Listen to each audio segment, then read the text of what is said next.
Hello, everyone. I'm just gonna get this one. Okay.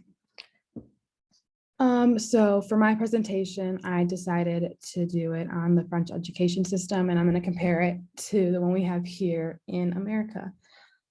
So first, just to know the basis, there are three levels.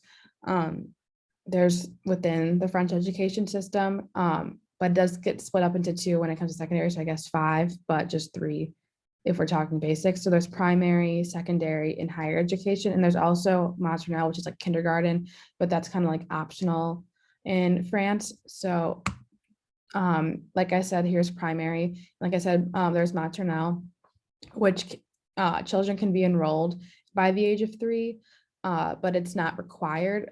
But what is required is students must be enrolled in primary school by the age of 6, and that's is 5 years from the age of 6 to 11. And it's kind of similar to the US, whereas like elementary school, so that's kind of like where it goes. And then next there is secondary education, and there is college, I think is how it's pronounced. I'm probably going to butcher all this French word, so I'm sorry in advance. But that's what I found really interesting is how middle school is called like basically college, whereas that's not what college is here. So it kind of gets a little confusing, but that's something I found kind of interesting and very different, obviously. So this is from the age of 11 to 15. So it's pretty much like middle school, junior high. But at the end, they receive a brevet des college. And it's like an assessment and a certificate of like all their knowledge and skills they've learned. And it's through one oral exam and 3 written. So it's kind of like getting a diploma at the end of like middle school and stuff, like if people had graduations. I assume like I had one, but theirs is kind of more taken seriously, which in general, like the French education system, like it's just a lot more complex and a lot more studying. I like learned from like reading all of what I've learned from it.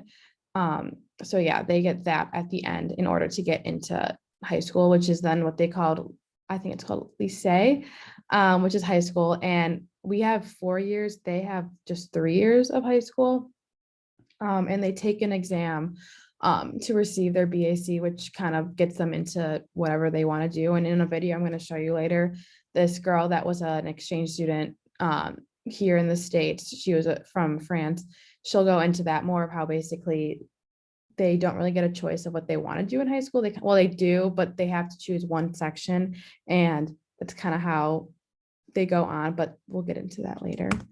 And then finally, there's higher education, and there's two kinds. There's vocational and academic. So vocational is kind of like what I think here is like trade school, stuff like that.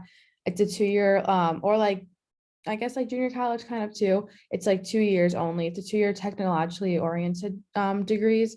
So there's Diplôme Université de Technologie and then Brevet de Technicien Supéré. I'm sorry, I'm butchering all this so bad. So those are those two. And then academic.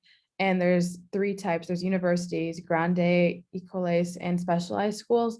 So obviously the first one is universities, which obviously I could compare to like the University of Iowa, Big Ten, stuff like that. They're just public institutions. And there's 3 levels of achievement. There's bachelor, master, and doctorate, which is pretty much the same thing we have here.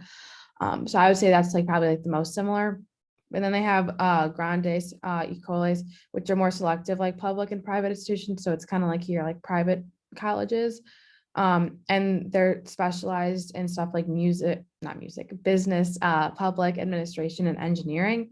And then it gets even more condensed with students in career fields like, oh, in specialized schools like in art, architecture, social work, and tourism, which I found really interesting that they specialize in tourism, but kind of makes sense because they get a lot of that. So things I found kind of interesting were how their scheduling, they just have a lot longer days than us. They have an hour lunch, and then also their sports just like are not existent because they just don't have time for them. They just are always studying, and that's just kind of like how they see schooling. And then their grading system, they don't use grades like us. They use it out of a 20-point system. They have no GPAs, no SAT or ACT, anything like that. They just take one exam called the baccalaureate. And then they have no school dances, like there's no like school pride, any type of like stuff like that, because again, their main priority is success after this into their higher education. So they have like no prom, no homecoming, nothing like that, which I just find like really sad because that's kind of what like people look forward to and stuff like that. So I'm gonna show a quick video. This might take a bit. Sorry, everyone.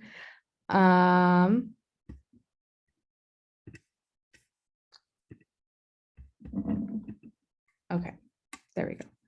So this is a foreign exchange student. And she just talks about her experience. So we're going to watch part of that.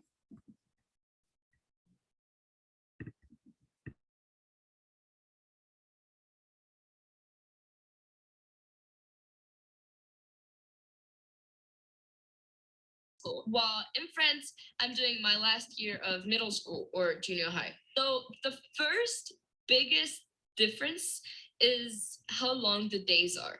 In the US, days are way shorter. Here, you go to school from 8 to 5 every day, except Wednesdays, because Wednesdays are shorter days. So you go to school only from 8 to 12. But every other day of the week, from Monday to Friday, you go to school from 8 to 5 or around those times. And it's a really, really long day. In the US, I used to go to school from like 8:20 to what was it, 1:25. And I loved it because I could go home and take a nap. The second main difference that still has to do with a school day is the lunch break. So in France, we have around a 2 hours long lunch break. And I'm not even kidding. I have an hour and 40 minutes to eat lunch. Most people have 2 hours. It depends on the school, but I have an hour and 40 minutes to eat lunch. And I think it's way too much. Sometimes I even have 2 hours and 40 minutes. It depends on my schedule and the day, but 2 hours and 40 minutes to eat lunch? What do you do? Like, you eat lunch. Okay, eating lunch takes you what, 20, 30 minutes? Not an hour and 40 minutes. So in the US, I had like 30 minutes to eat lunch, and that was perfect because it was just the right timing. And I loved it because it doesn't cut your day in half. You just have time to eat lunch, talk with your friends, but it doesn't completely cut your day. Lunch here is just like you have time to take a whole giant nap. Like, it's crazy. Next thing is that we do not have school activities. So in the US, you guys have lots of the time you have basketball, track, soccer, football, cheerleading, and you have tons of clubs. Over here, we don't have that. We do not have activities with our school. And that's something you could do during lunch, but no, and that's really sad. I mean, I think students should get involved in school, but like there's nothing much to get involved in here. So next thing is that we cannot choose our classes.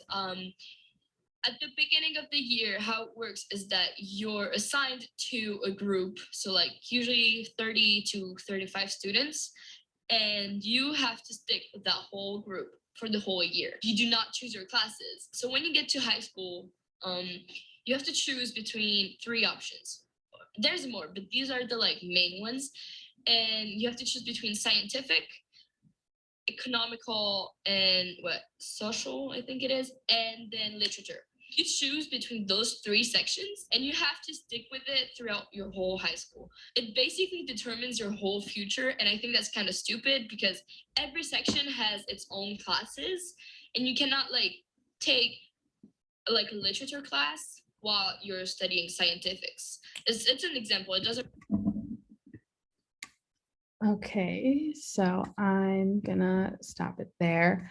But yeah, I just thought it would be interesting to put in a student's perspective that came to the States and then compare it to when she was in France. But I think it is crazy that even she finds like so like the similar differences she finds really interesting too. Like the fact that they kind of like don't get a say in what they want to do, and it kind of does their whole future for them, which I find pretty interesting. But yeah, throughout this, I guess what I found is how similar but very different both the American and French system is. So yes, thank you.